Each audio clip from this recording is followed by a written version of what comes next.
السلام عليكم ورحمة الله وبركاته. أهلا بكم في السيشن التانية من ورشة الفوتوشوب. كنا المرة اللي فاتت اتكلمنا عن الفوتوشوب نظرة عامة وعرفنا شوية تولز وعرفنا احنا هنستخدمها في ايه بالظبط. كنا آخر حاجة وقفنا عندها هي الكولون، اللي هي قلت لكم إن هي بتكون بيسموها أداة الحبوب، أو إن أنت بتنقل حاجة من حاجة، أو إن أنت بتعالج صورة معينة.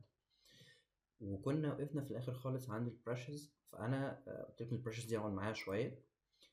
طيب، انا عندي في البراشز هنا لما بنيجي نحمل الفوتوشوب عموما ما بيظهرش عندي غير التو براشز دول، سواء كان الجنرال او اللي هي الويت اللي موجوده تحت، او الدراي، او ايا كان واحده من دول. فاحنا عموما يعني ايه مش هنشتغل بدول قوي، ممكن نشتغلهم في حاجات معينه. لو احنا مثلا عايزين نرمي ظل لحاجه، يعني لو مثلا جينا فتحنا مثلا صوره لو جينا خدنا الصوره دي، تمام. لو جينا كده فتحنا الصورة دي هنا، تمام. احنا مثلا شايفين ان الظل بتاع الصورة دي مش ألطف حاجة وعايزين نعالج فيها الظل أكتر، فبنعمل ايه؟ بنيجي في القائمة دي ونضيف نيو لاير. احنا هنتعرف على كل القوائم دي دلوقتي. ونجيب اللون الأسود، وبالبرش اللي معاه ما تخليهاش هارد، خليها اللي هي السوفت دي. وبنبدأ ايه؟ بنبدأ ان احنا نرمي أجزاء هنا كده، نحاول ان احنا نمشي ورا الحتة دي كده، تمام. وبرضو الحتة دي بنحاول ان احنا نمشي ورا الحتة دي كده. بنحدد طبعا السورس بتاع الإضاءة نفسه جاي منين. بعد كده بنبدأ إيه نحط البراش بتاعتنا والظل بتاعتنا على أساسه. طيب طبعا هي شكلها كده مش ألطف حاجة. أول حاجة نعملها إن إحنا هنيجي هنا كده ونخلي اللاير دي تبقى مالتيبلاي بالشكل ده. بعد كده هنيجي هنا عند حاجة اسمها الأوباسيتي. الأوباسيتي دي هي الشفافية بتاعت الحاجة اللي أنت عاملها، تمام. أيا كان بقى الأوباسيتي شغالة مع كل حاجة. فإحنا هنيجي هنا ونخلي الأوباسيتي دي مثلا 20، تمام. فلو بصيت دلوقتي على الايمج هتحس ان فعلا في ظل قوي موجود. ممكن كمان لو لقيت ان في حاجه مش مظبوطه قوي زي هي الحته دي هنا كده، حاسس ان هي مش مظبوطه قوي زي ما قلنا المره اللي فاتت باللاست تول، نبدا ان احنا نعمل عليها سيلكت كده واحنا واقفين على اللاير بتاعتها، تمام. بالشكل ده نعمل كده وايه ونمسح كنترول دي كده، تحس ان في ظل قوي قوي موجود جاي من الشكل ده. تعال لما نخفي اللاير نشوف شكلها عامل ازاي. لا، الظل فعلا ضايف حته كويسه للايمج بتاعتنا او للصوره بتاعتنا. عارف ان هي هنا بايظه شويه، فعادي يعني ممكن نروح مسحينها كده، نعمل لها ديليت كنترول دي. شايف الحته دي هنا كده الظل بتاعها مظبوط قوي، والظل فعلا ضايف حاجه. نسينا هنا حته كده، ماشي. فالبراشز دي مهمة قوي في موضوع الظل ده. بتبدأ ان انت ممكن تحط دي وتعمل لاير تانية وتبدأ ان انت تمشي اكتر. في ناس بتفضل تحط براشز كتيرة جدا فوق بعض علشان توصل ان هي توصل الظل بتاعها لأقصى درجة من الواقعية. بيبدأ ان هو ايه يعملها على كذا درجة، ويبدأ يمسح الأماكن اللي هي مش هيحتاجها اللي زي كده، علشان يوصل البرزنتيشن بتاعته لأكبر درجة رياليستيك موجودة. شايف بيبدأ إن هو يفضل يحط لايرز فوق بعض. ممكن لو جيت قفلت أول لاير وقفلت تاني لاير، لا، الظل فعلا اللي احنا حطيناه ضاف حاجة كويسة لشكل الماكت اللي موجود عندنا أو أيا كان الموديل اللي احنا بنشتغل عليه. فالبراشز دي مهمة قوي في الحتة دي. كمان مهمة في إن احنا ممكن نضيف فيها سكيل إليمنت. يعني أنا مثلا لو جيت هنا كده جبت البراش، طبعا من البراشز اللي انا هديها لكم، انا بصراحه ما بحبش اشتغل من هنا، فاحنا هنشتغل على براشز من هنا. وقلنا لو في حاجه مش ظاهره معاكم ممكن تيجي عند ويندو هنا كده وتاكتفها. يعني اول ما اكتفت البراشز هنا ايه اتاكتفت معايا، تمام. عندك هنا في براش سيتنج هنتعرف على كل الحاجات دي نعمل بيها ايه بالظبط. وفي هنا البراشز نفسها اللي احنا بنشتغل بيها. طيب انا مثلا عايز اضيف ان في بقى ناس قاعده هنا وناس بتتحرك وبتاع، فبنبدا ان احنا البراشز دي نبدا ان احنا ايه نختار براش معينة، مثلا حاجة زي دي كده. طبعا احنا في البراشز خلاص احنا اخترنا براش، بنكبر ونصغر البراش بتاعتنا عن طريق الجيم والدال. الجيم والدال ده بيبدأ ان هو يكبرها او الجيم يصغرها، تمام. فانا قلت مثلا ان انا هعمل الستايل ده. هجيب مثلا واحد واقف هنا كده في الشكل الحتة دي كده، ماشي. ونروح جايبين براش تانية. انت هنا بتحكي ستوري معينة، تمام. في مثلا كأن ان في واحد هنا كده قاعد بيتناقش معاه وقاعد بيسمعه، فالاتنين موجودين هنا. ممكن في اللاير دي نعمل حاجة اسمها مالتيبلاي زي ما عملنا في الشادو، ونبدأ ان احنا نقلل الاوباسيتي بتاعتها شوية كده، تمام، لحد ما نلاقي ان هي الصوره تبقى مناسبه قوي، فكده شكلها لطيف. ممكن ان احنا نبدا ان احنا نضيف شويه ناس برضو هنا. ممكن نيجي نعمل كأن في واحد واقف هنا كده، ونجيب اللاسو تول برضو ونبدا ان احنا نمسح ده كده. فهنا ده كأنه ايه، كأن ان في واحد واقف في الحته دي كده، انا شايف رجليه من هنا. فبتبدا ان انت تحجز ستوري معينه. طبعا النوع من البرزنتيشن ده في ناس كتيره جدا بتستخدمه، وشركات كبيره وشركات عالميه تبدا ان انت تستخدم نوع البرزنتيشن ده. تمام، ان انت دلوقتي بتلغي الاشخاص، تلغي الشادو. فهو الماك بتاعنا والصوره الاصليه بتاعتنا كانت كده، فبعد ما بنبدا نعمل البرزنتيشن بتاعها بنبدا نلاقي الحاجات دي ايه ظهرت معانا. تمام. طيب حاجات زي كده زي ما قلت لكم ان في ناس كتير جدا بتستخدم النوع ده من البرزنتيشن، زي مثلا المبنى ده لو بصينا كده هنلاقي ان انا ضايف شخص هنا. لو كنتوا واخدين الصورة عموما مكنتوش هتشوفوه، اللي هو انا عامل حاجة ماشية مع الستايل بتاع المشروع كله. اللي هو ايه، ان هو خلاص هو حاسس ان هو لو ضاف الاليمنت اللي هي موجودة. ممكن نعلي الاوباسيتي بتاعتها شويه عشان تمشي مع البرزنتيشن بتاع كله. لو هو ضاف ناس حقيقيين، حاسس ان هو البرزنتيشن بتاعته مش هتطلع الطف حاجه، فبدا ان هو يستخدم الستايل ده في ان هو يعمل برزنتيشن، او ان هو يعمل سكيل اليمنت معينه للمبنى بتاعه. طبعا في امثله كتيره جدا على انواع البرزنتيشن ده. ممكن حاجه مثلا زي كده. لو جينا بصينا هنا برضو انا حاطط واحد هنا، واصلا ان انا حاطه شايفين اللي هو كان موجود هنا، بس انا عشان ماشي مع الستايل نفسه فانت ما خدتش بالك ان في شخص انا حاطه موجود معاهم. هو طبعا السكيل برضو، فكره السكيل نفسه انت تظبطه. خد بالك مثلا من ايه، يعني شوف حاجه معينه انت عارفها مثلا الشجره. طب انت لو حد ماشي جنب الشجره هل هيكون سكيله مثلا هيكون كده؟ يعني انت بتبدا انت تظبطها بعينك. لو انت حد واقف هنا هل سكيله هيكون كده بالنسبه للشجره؟ لا، انت بتقول ان لو حد واقف هنا بالنسبه للشجره، وجينا ضفنا لاير هنا كده وجبت البراش باللون الابيض عشان مش مع نفس الستايل ممكن يكون كده، وده كده اللي هو ايه جنب الشجره. ويعني ايه هيبان صغير كده. ممكن نبدا نقلل الاوباستي بتاعته مثلا بالشكل ده كده. هو ايه، هو ماشي مع الستايل بتاع البروجكت كله. كان انت مخلي كله تمشي ايه، كله يمشي في شكل واحد او في اتجاه واحد. دي كانت التول بتاعت البراش. طبعا ليها شغل كتير جدا وهنتعرف عليه كله قدام، بس دي الحاجات اللي انا كنت عايزكم تعرفوها. طيب تاني حاجة او تاني تول معانا النهاردة هي الايريز او الايريزر زي ما بيقولوا، اللي هي الاستيكة نفسها. طب الاستيكة دي نفس الموضوع برضو، ان انت كنت عندك صورة عايز تمسح منها حاجة مثلا، نقف على اللاير بتاعتها. صورة عايز تمسح منها حاجة. وفي ناس كتير جدا بتستخدم الموضوع ده في البرزنتيشن بتاعها، ان هو بيعوز مثلا ان هو يمسح الايدجز. طيب في حاجه جميله قوي برضو من الحاجات، ضمن الحاجات اللي ممكن تعملها في البراش. لو احنا جبنا البراش دي تمام، وجبنا البراش اللي هي الهارد، واحنا عايزين نرسم شادو في حاجه لينير. يعني مثلا تعالى نجيب حاجه لينير ونشوف احنا المفروض نعمل فيها ايه. لو جبنا مثلا حاجه زي دي، انا دلوقتي عندي شايف الخط ده كده لينير تمام، وانا عايز اعمل فيه شادو. فببدا ان انا ادوس ايه، ببدا ان انا اقلل الاول بالجيم والدال البراش بتاعتي تمام، وابدا انه انا اعمل لاير جديده تمام، واروح ممكن البراش طبعا زي بالاسود ممكن نخليه جراي شويه كده. بنبدا ندوس بوينت هنا، بعد كده بنضغط على شيفت وندوس عند البوينت التانية، بعد كده عند البوينت التالتة. كده انا حددت ايه، كده حددت هنا كده الشادو. طب هبدا اعمل ايه، هبدا اخليه برضو مالتيبلاي تمام. بعد كده هبدا اقلل الاوباسيتي بتاعته بحيث انه انا اقول له ان الحته دي كده فيها ايه، فيها ظل للمبنى. ممكن مثلا نخليها 20 تمام. فانا كده اديت له هنا كده حته ظل، هي مش ظاهره قوي بس مديه. يعني انا لو جيت مثلا قفلت ده لا هو الظل موجود، لا هو مدي فعلا شكل احسن للمبنى. فالحته اللي انا عايزك تاخد بالك منها انك انت البراش دي لو عايز ترسم حاجه عايز تعمل حاجه بتدوس بس كليك هنا، بعد كده شيفت تدوس عند اللاين التاني شيفت وهكذا تمام. طيب حلو جدا. كنا بنتكلم عن الاستيكه دي هي بتاخد الحلاوه بتاعتها ان هي بتاخد نفس البروبرتيز بتاعت البراش. يعني انا دلوقتي لو باصص على الايكون اللي معايا دي، هتلاقي البرش او الريز نفسها شكلها على نفس شكل البرش. طب لو جيت هنا، طبعا دي بنحتاجها في حاجات كتيره جدا. عايزين مثلا نرسم نجيله ونخليها ماشيه بنفس الشيب. تعالوا نجرب في ايمج معينه.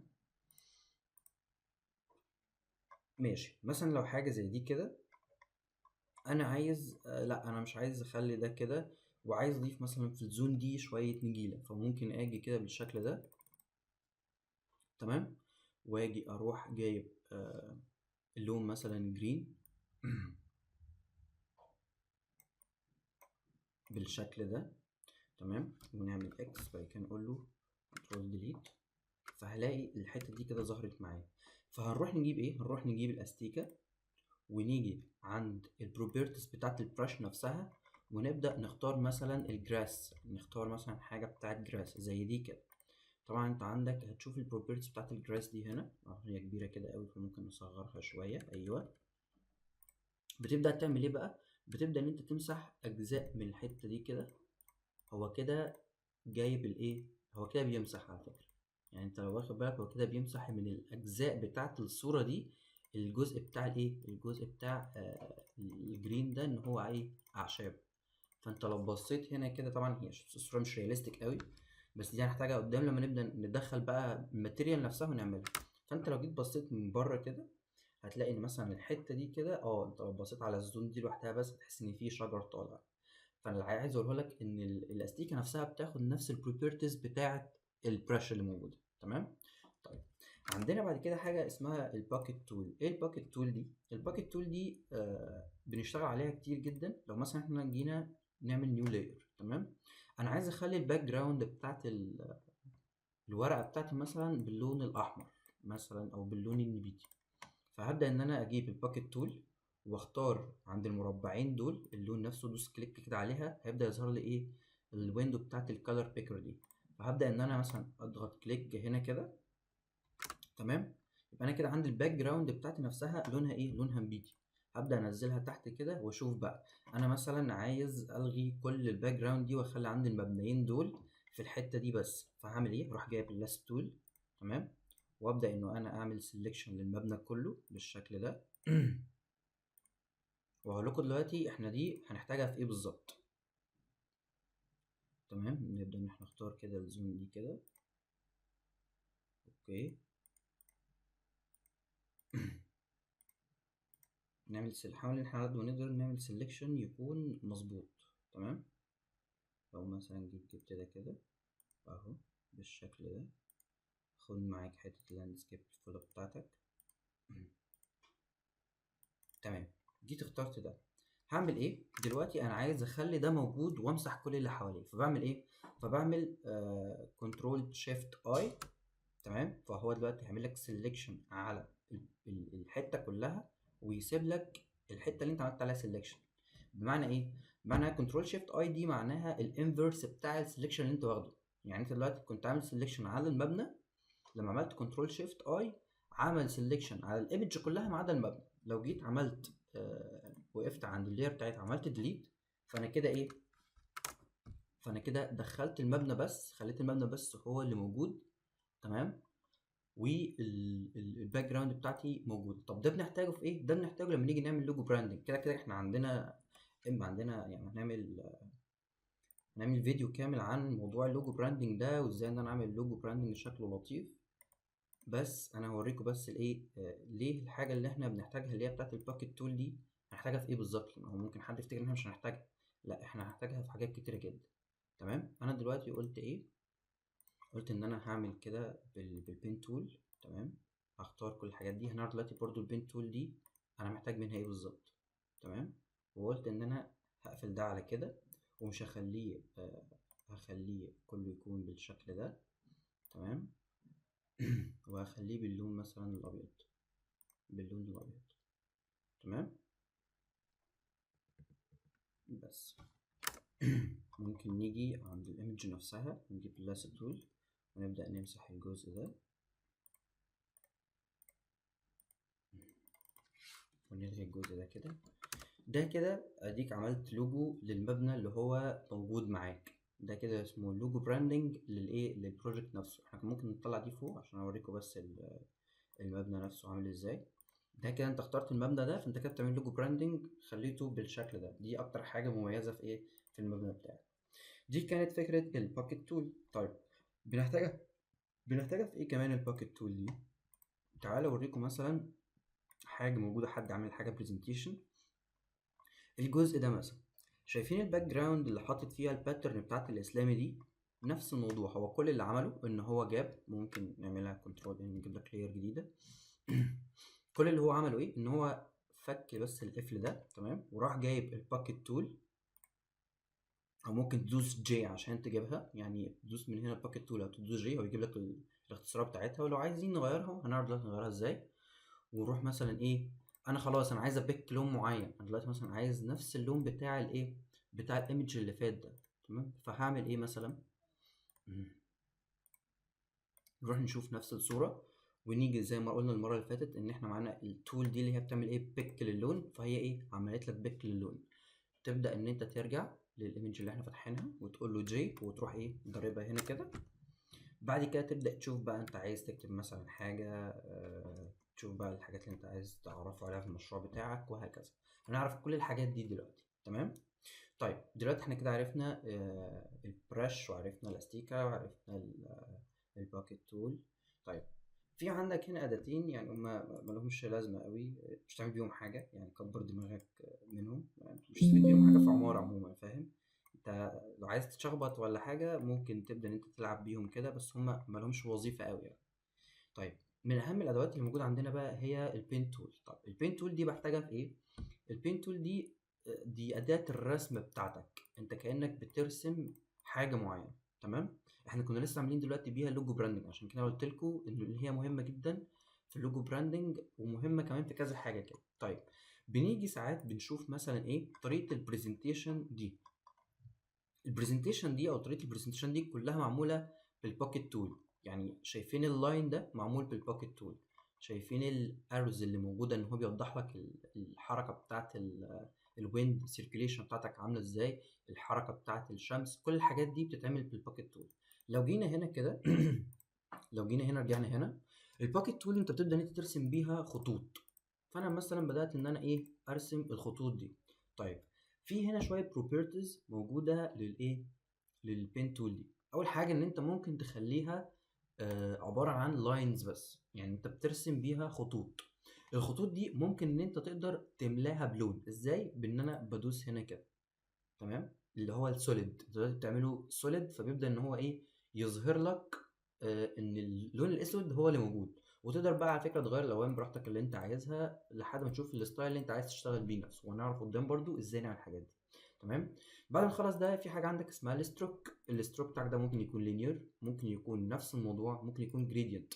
ما قلتلكوش ان احنا عندك هنا كمان في جريدينت، وممكن ما تخليهاش جريدينت، وممكن تخليها عباره عن باترن معينه. انت عايز تحط باترن معينه. كل الحاجات دي هنبدا ان احنا ايه، نتعرف قدام ازاي نحط الباترن. هنعرف كل الحاجات دي قدام بس في وقتها، تمام. نرجع نخليها عباره عن لاين بس، والستروك برضه نخليه لاين بس، وهنعرف يعني ايه ستروك قدام.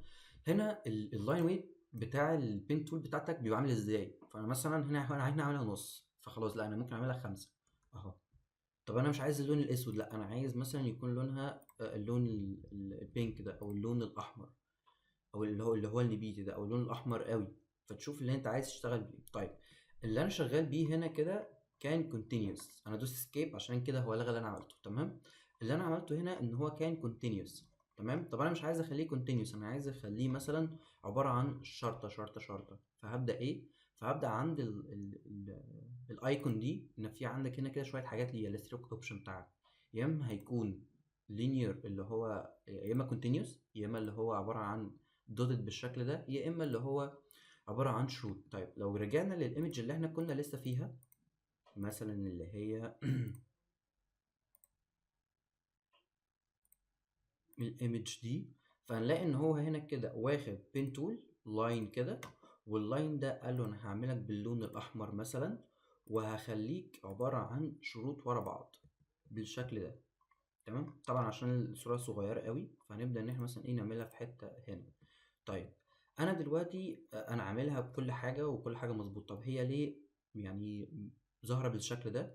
ممكن ان احنا نبدا نكبر فيها، مثلا ممكن نخليها 2 فتبدا تظهر معاك اكتر، ممكن نخليها 3 اللي هو السكيل بتاع الشارت نفسه عامل ازاي، ممكن نخليها 3 فتظهر اكتر، على حسب طريقه البرزنتيشن بتاعتك هتكون عامله ازاي. طب الحاجات دي بقى بتتعمل ازاي؟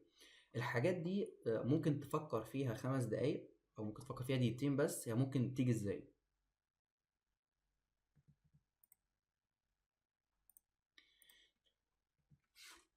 طيب الحاجات دي بتتعمل ازاي؟ بتتعمل عن طريق حاجتين، بتتعمل عن طريق البرش بتاعتك العادية، وبتتعمل عن طريق البين تول. ان انت مثلا عندك ممكن نرجع للموديل بتاعنا اللي هو معانا. انت مثلا عندك موديل زي ده وعايز تديفاين ان الحتة دي عبارة عن تغطية، وان الحتة دي لا ده جزء من المبنى على الترس، وان الحتة دي عبارة عن المدخل. فالدياجرامات دي بتتعمل على طول بالبين تول. بنيجي كده بالبين تول او البي عندك من الكيبورد، او انت بتختار من هنا البين تول، تبدا تقول له ايه. بتبدا انت تضغط نقطه هنا كده، بعد كده كده، وتقول له ايه. طب انا حاسس ان هي لا دي مش مظبوطه قوي، فنبدا نعمل ايه؟ اول ما ندوس اول نقطه اهو نلغيها برضو. اول ما ندوس اول نقطه ندوس شيفت. شيفت ده بيمشي لك اللاين بتاعك ايه، فيرتيكال. بعد كده ندوس شيفت تاني هيمشي لك اللاين بتاعك ايه هوريزونتال. طيب انا دلوقتي طلعت ده، ممكن ان احنا نبدا لو عايز ارجع له عشان اتحكم في الخصائص بتاعته بندوس A. تمام، بندوس على حرف ال A. تمام. فنقول له مثلا لا انا مش عايز الستروك بتاعك يكون باللون ده، انا ممكن اخلي الستروك بتاعك باللون مثلا اللي هو البترولي ده شويه. لا طب انا مش عايز اخلي اللاين بتاعك يكون رفيع قوي كده، ممكن نخليه مثلا 1. ومش عايز اخليه continuous، لا انا عايز اخليه dotted عشان هوصف حاجه معينه. تمام. فانا دلوقتي عملت ده، باجي بقى بالبرش اوكي، ونعمل لاير جديده، ونبدا ان احنا بالجيم والدال نصغر البرش، ونحط مثلا بوينت هنا بنفس اللون مع بوينت هنا، وابدا اوصف له ان الحته دي بكذا او الحته دي حاجه معينه. نفس الموضوع هنعمله هنا برضو، شيفت بعد كده هكذا، بعد كده نروح جايين برضو بالبرش ونروح حاطين بوينت هنا، ونروح حاطين بوينت هنا. تمام. كده انت ايه، كده انت وصفت له ان مثلا دي بتتعمل دي حاجه معينه، وتبدا تكتب له التكست بقى انك انت ايه الحته دي مثلا بتوصف حاجه معينه، وان الحته دي برضو بتوصف حاجه معينه. نعرف دلوقتي التكست كلها وازاي ان احنا نتحكم فيها. تمام. كده انت وصفت له ده حاجه، ووصفت له ان ده برضو حاجه معينه، ده حاجه وده حاجه. تمام. اوكي.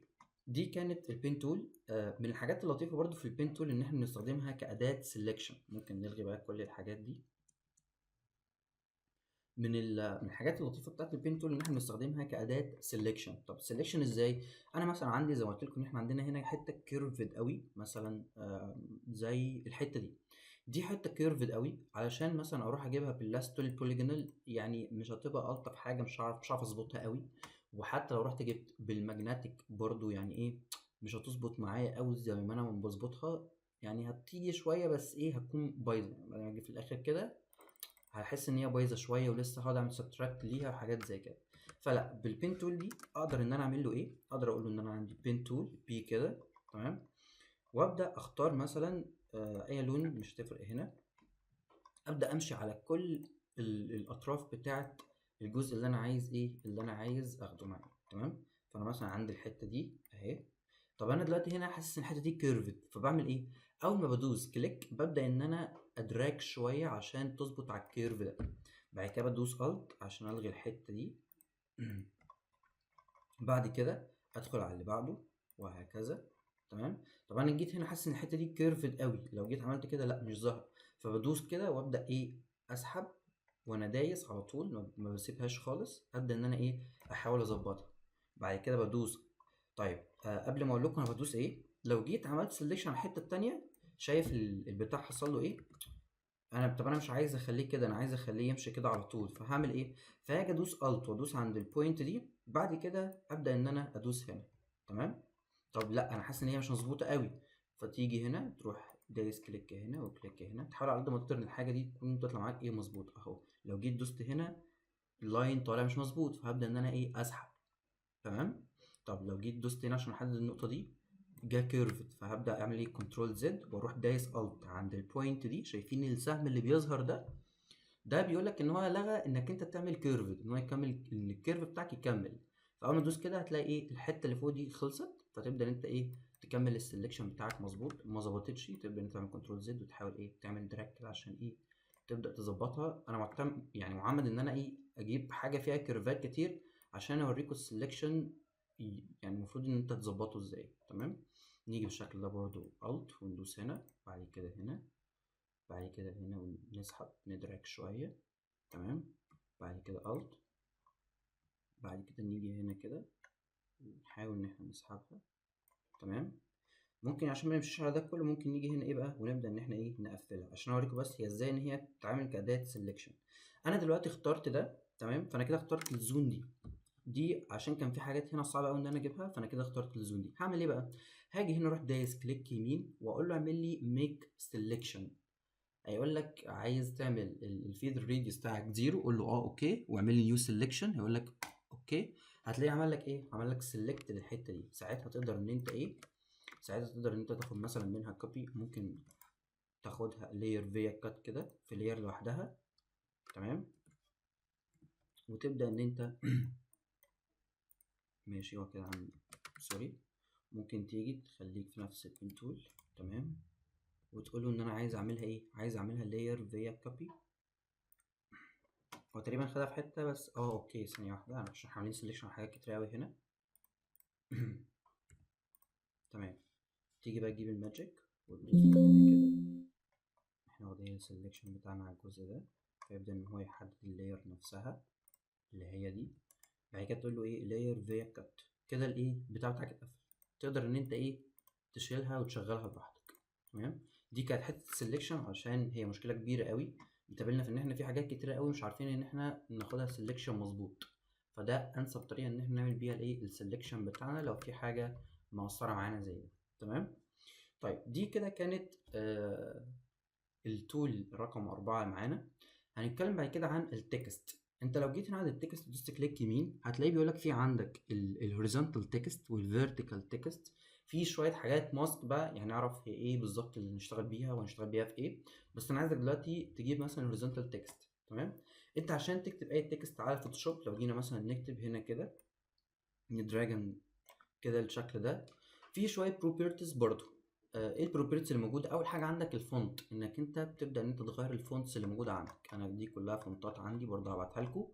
دي كده الفونتس اللي انا ممكن ايه اكتب بيها. مثلا ممكن مثلا ايه اختار حاجه زي دي كده. تمام. واقول له ان دي مثلا بوست برودكشن فور ماكت مثلا.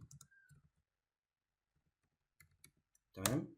طيب انا دلوقتي كتبت حاجات كتيره قوي ومش عارف هي راحت فين. طب ده بسبب ايه؟ ده بسبب ان الفونت نفسه كبير قوي. فعامل كنترول ايه وهاجي هنا كده عند الفونت ابدا ايه اصغر فيه. ممكن مثلا نخليه 60، فتلاقي كل حاجه ظهرت معاك. طيب انا مش عايز اللون بتاع الفونت ده يكون بالشكل ده، فابدا اقول له ايه، هبدا اقول له مثلا كنترول ايه وانا هختار مثلا اللون ده، او مثلا ممكن نختار اللون ده. بعد كده نقول له اوكي انا هشتغل بده كده. طيب في ناس ساعات بتحاول ان هي تخلي الفونت ده بينور اللي هو مطلع لك اضاءه. طب ده اجي اعمله ازاي؟ فهاجي هنا كده عند التكست اللي انا كاتبه وادوس دبل كليك في اي حته هنا كده. تمام. بعد كده هبدا اعمل ايه؟ بعد كده هقول له انا عايز اشغل حاجه اسمها الاوتر جلو، واقول له لا انا ممكن اختار مثلا اللون اللي هو الايه الاحمر، حاجه زي دي كده بس احمر فاقع شويه. ماشي. وابدا ازود في السبريد بتاعه. تمام. وابدا ازود في الاوباسيتي بتاعته، ممكن مثلا نخليها حاجه كده. تمام. ممكن نزود في السايز بتاعه شويه كده. ايه اللي هو خليت ممكن زي ما عملنا الاوتر جلو في حاجه اسمها الانر جلو برضو نحاول ان احنا ايه نظبطها كده بنفس الدرجه او ممكن درجه اخف شويه. برضو السبريد او السايز بتاعها نبدا ان احنا نعمله كده برضو نكبره شويه. تمام. ونقول له اوكي. كده انا لو جيت هنا كده عملت اوت هتحس ان الكتابه اللي انت كاتبها بدات ان هي ايه تنور شويه. طيب انا مثلا عايزها تاخد حتى لما عملت عليها سيلكشن برضه حاسس ان هي بتنور شويه. انا عايزها تاخد شيب معين عشان انا عندي مشروع كله كيرفد، فانا عايز اللاين ده برضه ياخد نفس الفكره ان هو يكون كيرف كده. فهبدا اجي هنا كده من الاوبشنز بتاعتنا. احنا كده اتكلمنا عن التايب بتاع الفونت نفسه، اتكلمنا عن هنا دي بروبرتيز خاصه بالتايب بتاع الكتابه نفسها، اللي هو هتلاقي هنا في حاجه اسمها بولد على حسب نوع التكست. كل التكست بيكون ليه شويه بروبرتيز، تمام. وقلنا ان هنا السايز، وهنا طبعا في شويه حاجات هنا يعني مش هتحتاجها برضو. هنا بيقول لك انت عايز تخلي الكتابه بتاعتك مثلا من اليمين من الشمال، عايزها في النص، وده قلنا ان هو الكالر بتاعك. اخر حاجه هنا واللي هنحتاجها انك انت ممكن تخلي الكتابه بتاعتك مش واخده مش ستريت كده على طول، لا انت ممكن تخليها واخده مثلا ارش، حاجه زي دي كده. ممكن تبدا ان انت تنزل بده كده تخليها واخده ارش. ممكن نقلل البند بتاعك، تمام. ممكن نخليها في الهوريزونتال دايركشن شويه بالشكل ده. ممكن نظبط الفيرتيكال. في ناس بتحب ان هي تلعب في الحته دي كده، تمام. طبعا عشان انا شغال هوريزونتال فشغلتها هوريزونتال، لو فيرتيكال يبقى اشتغلها ايه الفيرتيكال، تمام. ممكن نجيب هنا ارشز، تمام. سواء كنت عايزها فلاج حاجه زي دي كده، ساعتها ممكن نرجع دي زيرو، وممكن نرجع دي برضو زيرو، ممكن نرجع دي زيرو. هو هنا بيبدأ ان هو يظبط شوية بروبرتيز كده مع نفسه على ايه، على اساس الفلاج ده. يعني أنا لو كبرت ده شوف هتلاقيه ان هو ايه، بتشوف انت عايز تلعب بالفلاج نفسه او بالشكل الفونت نفسه في انهي اتجاه، تمام. هنا بقى في شويه بروبرتيز كده، يبقى ايه، يبقى اقعد جرب فيها في فلاج مش عارف في فيش، تلاقيه مكتوبه بشكل معين. كل الحاجات دي ايه لذيذه، ممكن تبدا ان انت ايه تلعب فيها شويه يعني، تمام. ممكن نجيب دي هنا كده بالشكل ده. طيب حلو قوي. دي كده كانت التول رقم 5 معانا، اللي هو فكرة التكست نفسه، انت ازاي تكتب تكست. طيب دي حاجة زي الموف كده، ان انت بس هي بنحتاجها في حتة معينة، بس هي خاصة بالبين تول. الارو اللي موجود عندك ده هو خاص بس بالبين تول. يعني احنا لو جينا هنا كده رجعنا مثلا لأول حاجة احنا عملناها، وجينا كده جبنا البين تول ودوسنا مثلا انتر، تمام.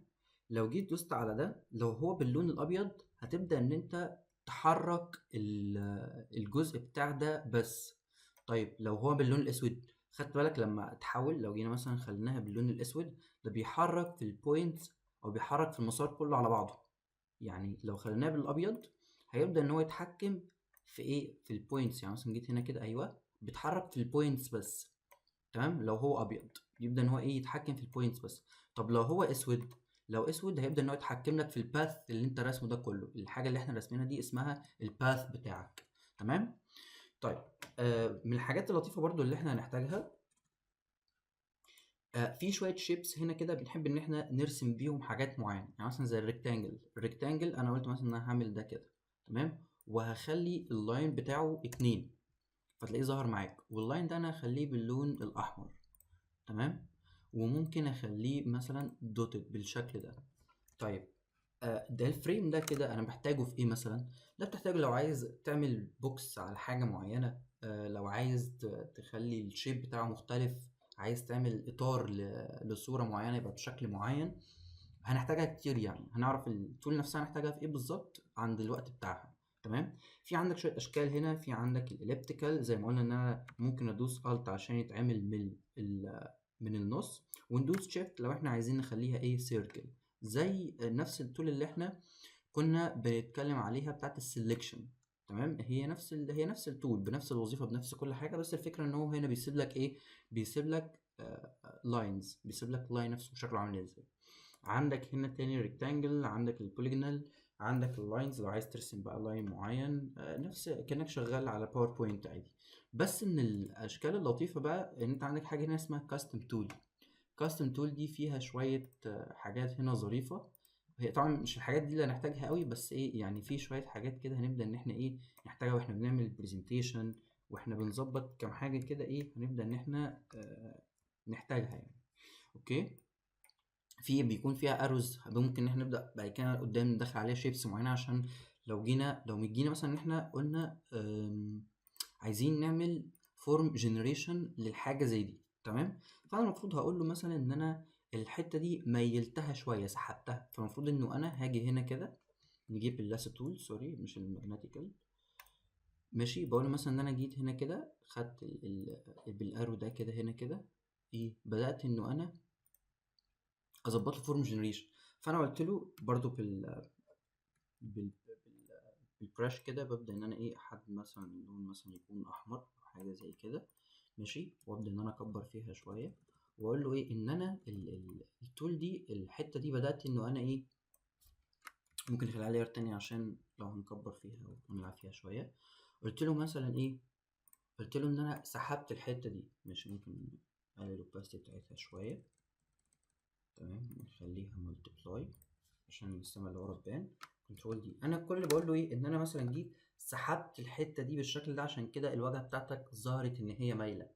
فبدل ما كنا بنرسم الارو ده، فعن طريق الكاستم شيب ده بنبدا ان احنا ندخل شيبس تانية يجيب لك الايه، يجيب لك الاروز دي على طول. تمام، بدل ما هو حاطط لك هنا فلاورز وبوتس وحاجات زي كده، لا احنا هنبدا ان احنا ندخل عليها شيبس تانية بحيث ان احنا ايه نستخدمها في البرزنتيشن بتاعتنا. تمام. طيب اخر حاجه معانا بقى هي فكره الالوان دي. الالوان دي مهمه قوي انك انت بتشوف انت عندك حاجه اسمها الفور جراوند والباك جراوند او الفرونت جراوند والايه والباك جراوند. طيب انت عندك اللونين دول بتشوف مثلا لو عايزين نشتغل باللون الابيض وباللون الاسود. تمام، انا دلوقتي عندي الابيض والاسود تحت. طب ده هيفيدني بايه؟ ده هيفيدني بانه انا مثلا جيت عملت سيلكت على الطريق ده. تمام، انا دلوقتي عندي هنا اللون اللي تحت ايه، اللون اللي تحت اسود. فلو جيت دوست كنترول ديليت فاللون اللي تحت هيظهر لك لون ايه، ودوست كده كنترول دي اللون اللي تحت هيظهر لك باللون الايه، واخدين بالكم من هنا باللون الاسود. انا طبعا عشان وقفت على لاير فيها مالتيبلاي، واقول لكم المالتيبلاي ده وظيفته عشان احنا لسه هنشرح الحته دي. فلو جيت هنا تلاقي مثلا لون اسود، خلاص انا هقف على اللاير دي. تمام، وبرده بنفس الاداه برده باللاسو تول هبدا اقول له ايه، هبدا اقول له كنترول ديليت فاديها لك كده باللون الايه، باللون الاسود. ده بيعمل لك فل للحاجه نفسها. فخلاص انا مش عايز اخليه مثلا باللون الاسود، انا عايز اخليه باللون الاخضر. فهاجي بنفس التول باللاس تول او هندوس على ال، نبدا ان احنا نعمل سيلكت بالشكل ده. تمام، ونقول له ايه كنترول ديليت فتلاقيه ظهر معاك باللون الايه، باللون الاسود. كنترول دي وهكذا. تمام، ده بيعمل لك فل للحته اللي انت عملت لها سيلكشن.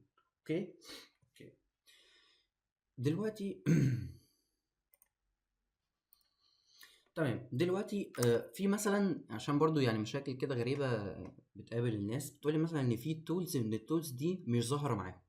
طيب لو عايزين نبدا ان احنا نظهرهم نعمل ايه؟ هتلاقي في هنا كده 3 بوينتس ورا بعض، هتدوس كليك يمين عليها هيظهر لك يقول لك edit tool bar. ايه edit tool bar ده؟ edit tool bar ده فيه كل الادوات اللي انت مظهرها هنا او اللي انت عامل لها اظهار هنا بالايه، بال البريفرنس بتاعها او الابريفيشن بتاعها. يعني انت مثلا عندك الكروب عشان تعمل ايه في سي، مثلا الفريم كي، مثلا زي ما كنا بنشتغل في البراش بي. فتبدا ان انت ايه كل واحده من دول لو عايز تغير الابريفيشن بتاعك بتيجي كده تدوس هنا مثلا وتبدا ان انت ايه تغير الابريفيشن بتاعك، بس تاخد بالك ان هو ما يدخلش على حاجه تانية. تمام، لو في حاجه مش ظاهره عندك تبدا ان انت ايه تعمل لها اظهار من هنا، يقول لك الشو بتاعك تشوف الحاجه اللي انت عايز تظهرها وتبدا ايه تعمل لها اظهار من هنا. تمام اوكي. طيب القايمه اللي مهمه قوي بقى واللي انا عايزك تركز معايا جامد قوي فيها هي القايمه دي. طيب ايه بقى ايه بقى القايمه دي؟ ممكن نجيب ايمج الطف شويه عشان مثلا نلغي كده الحاجات دي. دي كلها طرق برزنتيشن، ان شاء الله تعرفوا تعملوا حاجات احسن من كده كمان. اوكي دي برضو طرق برزنتيشن.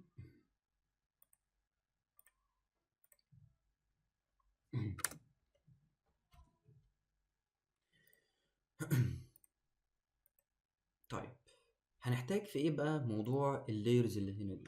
شايفين كل الحاجات اللي هي موجودة دي كل حاجة فيهم عبارة عن لاير. يعني الجزء ده لاير، البلان ده لاير، المخطط او الدايجرام اللي هو عامله هنا عشان الزونينج لاير. كل حاجة من الحاجات دي بتدخل عبارة عن لايرز فوق بعض. زي ما قلت لكم المرة اللي فاتت ان انا لو فتحت مثلا حاجة زي دي كده، تمام، وجيت خدت صورة مثلا كده كوبي وجيت رميتها هنا، اوكي، جيت مثلا فتحت هنا وجيت رميتها هنا. شايفين إيه اللي حصل في قائمة لاير؟ اتضافت كلاير جديدة. طب لو جينا لغينا ده وجينا فتحنا مثلا الصورة دي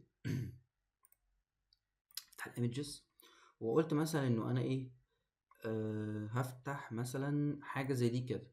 لو جيت رميتها هنا، شايف ايه اللي حصل؟ ظهرت ان هي كلاير جديدة موجودة فوق اللاير دي. اللايرز دي مهم قوي، ان احنا اي حاجة عايزين نشتغل عليها لازم تكون لايرز. زي ما قلت لكم ان احنا مثلا عايزين نعمل دي لوحدها ودي لوحدها، عايزين نفصل دول، فنعمل ايه؟ هنقف على اللاير دي ونبدأ ان احنا نعمل سيلكت للجزء ده بالشكل ده كده، تمام. ونقول له ايه؟ ونقول له لاير فيا كابيو مثلا، تمام. فانا كده بفصل. طيب لو انا بقى عملت كده وانا عايز اخدها كات، يعني انا دلوقتي لو دلت مثلا، لو قفلت ده مش هيظهر، يعني مش هيأثر معايا في حاجه. طيب البروبرتيز بتاعت اللاير دي برضو احنا قلنا ان اي حاجه في الفوتوشوب ليها بروبرتيز. انا دلوقتي عايز اخلي الجزء اللي فوق ده مفصول خالص، مش مجرد ان انا خدته كوبي. فهعمل ايه؟ فهاجي عند اللاير بتاعته، شايفين الايمج او الايكون بتاعت الملف ده معناه ان انت ما تقدرش تعمل حاجه في البتاع ده، ما تقدرش تعمل حاجه. فالمفروض تعمل ايه؟ المفروض تيجي تدوس كليك يمين وتقول له راسترايز، تمام. ساعتها شايفين الايكون اتشالت، ساعتها تقدر تعمل كل حاجه انت عايزها. وتدوس له مثلا لاير فيا كات كده، انا ايه، فصلتها خالص، تمام. فتاخد بالك من فكره ان انت اللايرز دي مهمه قوي قوي قوي قوي، تمام. ده غير ان اللايرز دي ليها شويه بروبرتيز هنتعرف عليها ان شاء الله السيشن اللي جاي واللي بعدها بالكتير قوي، ازاي ندخل جوه كل لاير، تمام.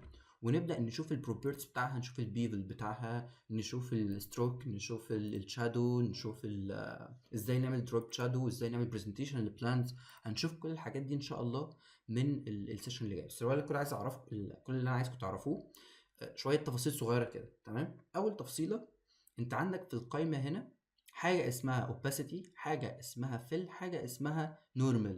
طيب ده ايه وده ايه وده ايه؟ انا قلت مثلا ان انا عايز اعمل سelection الحته دي عشان مش حابب ان هي تكون موجوده هنا، تمام. فاقول له ايه؟ فهقول له ان انا عايز اخد الزون دي بالشكل ده كده. طيب هاجي تحت هنا عند علامة زائد دي وهقول له ضيف لي لاير جديدة، تمام. واللاير الجديدة دي أنا عايز أعمل لها فيل باللون مثلا اللي هو ده. فهاجي أروح عامل البيك تول وأروح مختار مثلا اللون ده وأبدأ أقول له جي أو أجيب الباكت تول، تمام. وأروح إيه، عامل فيل للون ده. ثانية واحدة عشان أكتب حاجة كده هقول لكم عليها برضو. ممكن نعمل كنترول زد ماشي اوكي. نضيف لاير جديدة. انا كده قفلت الحاجات دي. هبدأ انه انا ايه، انه انا اعمل كده كنترول دي. طيب اللي انا عملته ده ان انا ضفت لاير جديدة، واللاير دي ليها شوية بروبرتيز. اول حاجة قلنا اللي هي النورمال. طيب هنا النورمال ده معناه ان هو بيخلي الحاجة سوليد، يعني وراها باك جراوند بيضة واللون نفسه موجود عليها. طيب لو جبنا حاجة اسمها مالتيبلاي، ده بيعمل ايه؟ ده بيخلي الباك جراوند البيضة تتشال من عليها، فبيخلي لك اللون بس هو اللي موجود.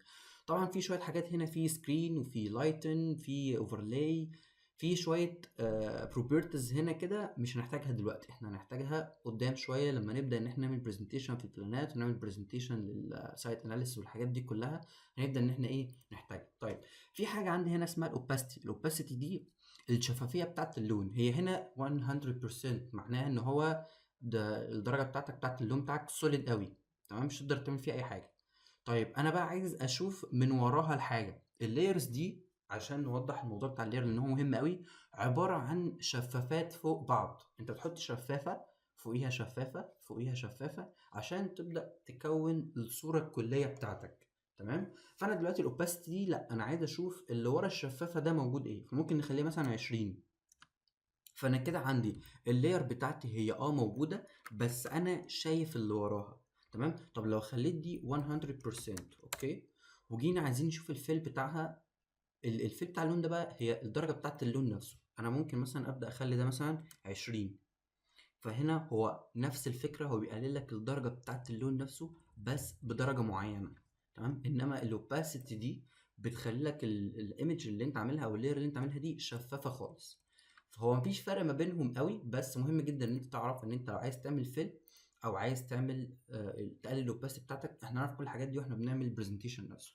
اوكي طيب احنا كنا بنتكلم ان انت عندك هل هو انا خلاص اكتفيت بده؟ لا، ممكن نعمل ايه بقى؟ ممكن نختار مثلا الايمج دي نلعب فيها شويه، ندوس سي نعمل كروب وناخد الحته دي كده بس. اوكي طيب انا عندي هنا قلنا اللايرز دي فيها شويه بروبرتيز ممكن ايه نلعب فيها شويه. تمام، من اول البروبرتيز هي حاجه هنا اسمها الافكتس بتاعتك. الافكتس دي انا ما بحبش بصراحه ان انا اشتغل بيها من هنا، فبحب ان انا اشتغل بيها من هنا احسن. بنيجي هنا كده ندوس دبل كليك على اللاير، فبتبدا ان القائمه بتاعت اللاير ستايل دي تظهر. دي شويه ايه، شويه بروبرتيز كده لللاير دي بتظهر معايا. بنبدا ان احنا نلعب في شويه حاجات هنا كده، اغلبها بنحتاجها في ايه، اغلبها بنحتاجها واحنا بنعمل برزنتيشن مثلا للبلانات، واحنا بنعمل برزنتيشن لحاجه معينه، واحنا ماشيين خلال الكورس ان شاء الله هنبدا ان احنا نتعرف على كل الحاجات دي. تمام طيب من ضمن الحاجات بقى اللي مهمه قوي قوي قوي واللي احنا يعني هنشرحها قدام، حاجه اسمها الماسك. تمام طب ايه الماسك ده؟ لو جبنا مثلا نقول ان احنا عايزين نعمل حاجة زي كده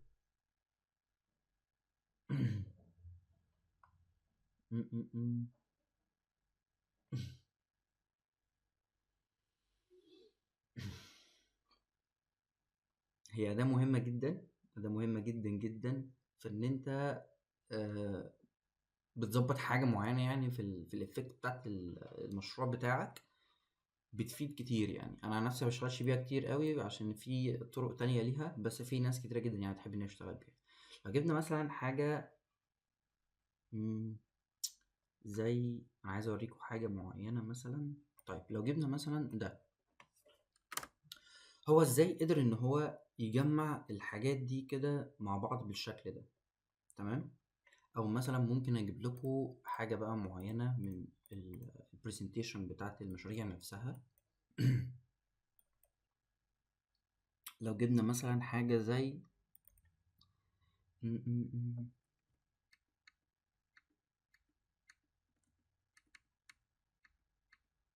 حاجة زي كده، ازاي قدر ان هو يخلي في المية اللي موجودة دي بالشكل ده ومتوظفة بالطريقة دي صح؟ يعني ممكن كل السايت اناليسيس ده معمول عن طريق الاي اي. يعني لو خدتوا بالكم هتلاقوا الصور كلها معمولة بالاي اي. طبعا احنا هيكون في جزء ان شاء الله هنتكلم فيه عن الاي اي بس لما ندخل قدام شوية في السكتش اب والحاجات اللي زي كده. بس هو ازاي قدر ان هو يجنريت حاجة زي دي اصلا لو غير لو كانت موجودة؟ طيب فده بنعمل فيها ايه بقى؟ ده انا مثلا لو عندي، ممكن نرجع لنفس الايمج بتاعتنا. لو جيت اخترت الجزء بتاع السما ده، قلنا ان انا عايز اختار، بختار الماجيك واند او بدوس دبليو، فبيبدأ ان هو يختار لي ايه مثلا الحاجات دي. انا هقول له ان انا هعمل ده في نيو لاير. تمام كده انا هختار ايه، مختار الحتة دي وهعمل لها مثلا فيل باللون الابيض. اوكي بالشكل ده جي، ونبدأ ان احنا نعمل لها فيل باللون الابيض. اوكي كنترول دي. من الحاجات اللطيفة كمان في اللايرز دي ان انا لو عملت لو عملت مثلا سelection لحاجة بعد كده عايز ارجع للحاجة دي، وانا خلاص كنت لغيت السلكشن، باجي هنا كده وادوس كنترول. شايفين السكوير اللي بيظهر معايا ده؟ لو جيت دوست عليه هيظهر لك ايه؟ هيظهر لك الباك جراوند دي السلكشن اللي انا كنت عامله. لو جيت، لو عملنا كنترول دي وجينا كده عملنا كنترول وقفنا عند اللاير، هنلاقي ايه، رجع لك السلكشن زي ما هو. طيب انا دلوقتي عندي مثلا صورة معينة، وليكن مثلا صورة زي الصورة دي. تمام، وانا الصورة دي عجباني ان انا عايز احط الحتة دي كده في الخلفية. تمام ادوس مثلا كنترول تي وابدا ادوس اوكي. انا عايز اخلي الحتة دي تكون في الخلفية، فهعمل ايه؟ هاجي عند اللاير دي وادوس كنترول واعمل السلكشن ده. بعد كده اروح اقول له اعمل لي ايه، ماسك. سوري، احنا المفروض نقف على اللاير نفسها فوق، نقف عند اللاير نفسها فوق ونقول له ايه، اعمل لي ماسك لللاير دي. فبيبدأ ان هو يرجع لك الايمج اللي موجودة دي ورا السلكشن اللي انت عملته. يعني انت خلاص انت عملت السلكشن بتاعك، لو جينا طلعنا دي لقدام اتلغى، لو نزلنا دي لتحت تاني عشان الحتة دي مهمة قوي. انا دلوقتي عندي الصورة دي، والصورة دي انا عايز اخليها تبقى الباك جراوند بتاعت الشكل ده، عايز اخليها عايز اخليها الباك جراوند دي. فهعمل ايه؟ فهختار الجزء اللي انا عامله ده بالسلكشن بتاعنا عادي. تمام، اللي هي الحتة دي، وابدا انه انا عايز تحط في الابيض حط، مش عايز تحط في الابيض ملهوش لازمه قوي يعني، بس انا كنت بوريكم ان انا لو حاجه زي كده ممكن اعمل لها فيل ازاي. تمام. هبدا انه انا ايه اظهر الصوره دي.